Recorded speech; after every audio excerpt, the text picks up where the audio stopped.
स्वामी। आज हम पाठ 1 खाद्य पोषण कक्षा 7 का शुरू करते हैं। जैसे कि हम जानते हैं कि सभी सजीवों को भोजन की आवश्यकता पड़ती है और भोजन से हमको ऊर्जा प्राप्त होती है।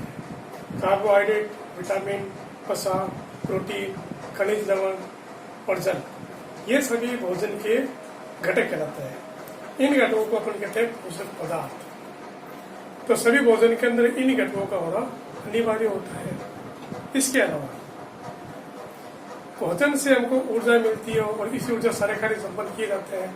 लेकिन इस पृथ्वी पर सिर्फ पादप ही और कुछ बैक्टीरिया ऐसे हैं जो कि अपना भोजन स्वयं बना सकते हैं। बाकी इस पृथ्वी पर जितने भी जीव जंतु, जितने भी सजीव हैं, वो डायरेक्ट या इनडायरेक्ट किसी न किसी रूप में इन पादपों द्वारा निर्मित भोजन पर ही डिपेंड रहते हैं। तो बात करते हैं पादप अपना भोजन कैसे बनाते हैं। सबसे पहले अपन बात करते हैं पोषण है क्या।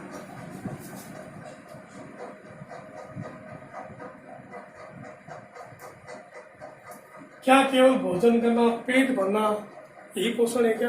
नॉर्मली अपन ऐसे मानते हैं, लेकिन ये अधूरी परिभाषा है। पोषण मतलब होता है भोजन का अंतर ग्रहण करना और उस भोजन का उपयोग होना। ये संपूर्ण विधि कहलाती है पोषण विधि। तो इसी पोषण विधि के आधार पर सभी सजीव को 2 भागों में बांटा गया है। कितने भाग है इसके? 2। इसका पहला भाग होता है आपके स्वपोषी, इसके बारे में शुरू से पढ़ते आ रहे हैं। और दूसरा भाग है इसका विषमपोषी, इसे परपोषी भी कहते हैं।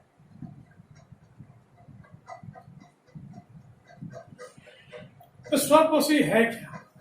स्व मतलब होता है स्वयं, यानी जो अपना भोजन स्वयं बना सकते हैं वो सारे कहते हैं स्वपोषी।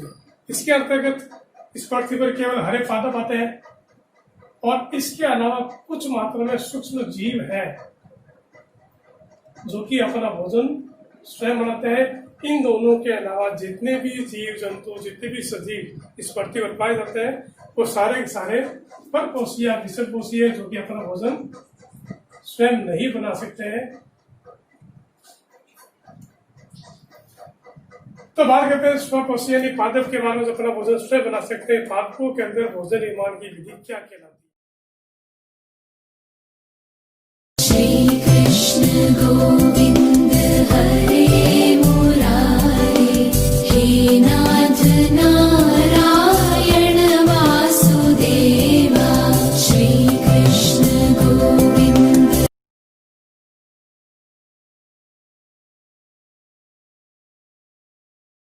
तो अपन बात ही करते हैं स्वपोषी के बारे कि पादपों के अंदर जो भोजन बनाने की प्रक्रिया है वो कहलाती है प्रकाश संश्लेषण।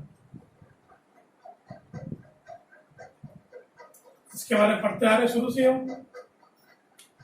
तो इस विधि के अंतर्गत क्या क्या चीजों की आवश्यकता पड़ती है? वो 4 चीजें होती है, जिसके अंदर पहला आपका आता है H2O यानी कि जल है। दूसरी आपकी आएगी कार्बन डाइऑक्साइड गैस CO2।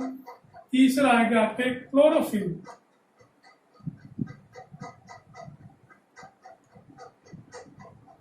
और चौथा आएगा सूर्य का प्रकाश। तो प्रकाश संश्लेषण क्रिया में यानी पौधे को अपने भोजन निर्माण के लिए इन 4 चीजों की आवश्यकता पड़ती है। इनमें से अगर एक भी घटक कम पड़ जाए तो पादपों के अंदर भोजन निर्माण प्रक्रिया प्रभावित होती है। तो इस क्रिया के लिए मेन बात क्या है कि 4 चीजों का पौधे के अंदर किस प्रकार से पहुंचाया जाता है। तो बाद में आती पादपों के लिए क्रिया कहाँ होती है? तो ये क्रिया होती है पादपों में पत्तियों के अंदर।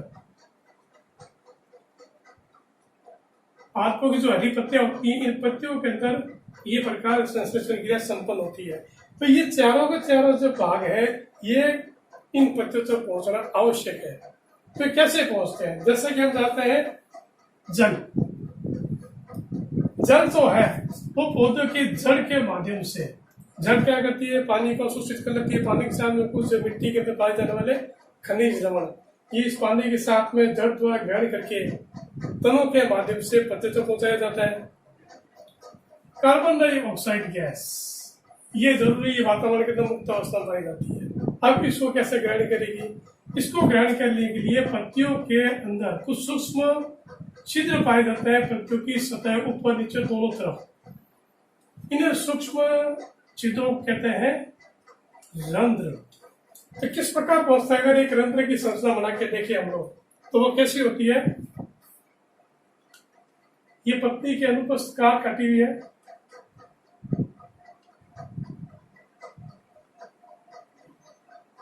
ये इसकी ऊपरी सतह है जिससे हम अधिचर्म कहते हैं, और ये इसके नीचे वाली सतह है।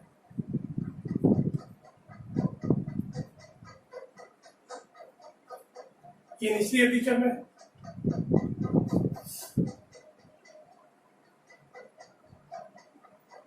जैसे कि आप देख पा रहे हैं कि बीच में ये कुछ छिद्र आपको दिखाई दे रहे हैं। इन्हीं छिद्रों को कहा जाता है रंध्र। इन्हीं रंध्रों के माध्यम से वातावरण से CO2 गैस को ग्रहण की जाती है और ऑक्सीजन गैस को वातावरण के अंदर मुक्त की जाती है। तो इस रंध्र को अगर हम संरचना देखें तो वो आपको इस प्रकार की दिखाई देती है। देखिए, इस प्रकार से रंध्र की संरचना होती है। ये बीच का जो पोर्शन दिखा जा रहा है, ये इसका रंध्री द्वार है, और जो दोनों ये साइड है इन्हें कहते हैं द्वार कोशिकाएं। ये रंध्र को खोलने और बंद करने में सहायक है।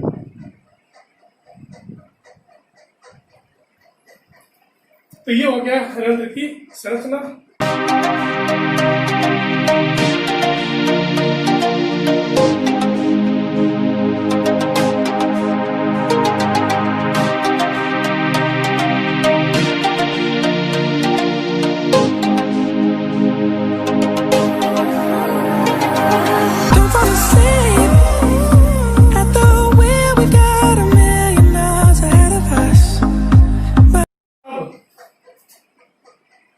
इसके अलावा अधिचर्म के जस्ट नीचे की साइड में ये खंभाकार कुछ कोशिकाएं आपको दिखाई दे रही है। ये उत्तक है। अब बात आती है कार्बन डाइऑक्साइड गैस की रंध्रों के माध्यम से ऊतक ग्रहण करने लगता है। तीसरे बात आती है क्लोरोफिल कहाँ पाया जाता है? क्लोरोफिल पौधों के अंदर प्राकृतिक रूप से पाया जाता है। तो क्लोरोफिल का कार्य क्या होता है? ये सूर्य की ऊर्जा को संग्रहण करने में पत्तियों की सहायता करती है। कहाँ पाया जाता है? ये देखिए, अधिचर्म के जस्ट नीचे साइड में मैंने कुछ कोशिका बनाई है। इसी के अंदर आपको इस प्रकार से ये रोटेट दिखाई दे रही है। ये है क्लोरोफिल, और ये पूरी क्लोरोफिल युक्त कोशिका है।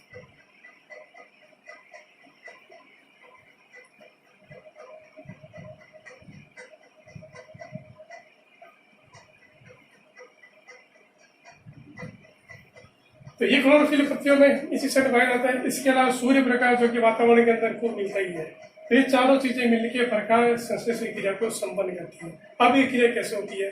सर्वप्रथम क्या होता है? पत्तियों के अंदर पाए जाने वाली ये जो क्लोरोफिल कोशिकाएं हैं, ये सूर्य के प्रकाश की उपस्थिति में कार्बन डाइऑक्साइड प्लस जल को ग्रहण करके क्या बनाती है? कार्बोहाइड्रेट।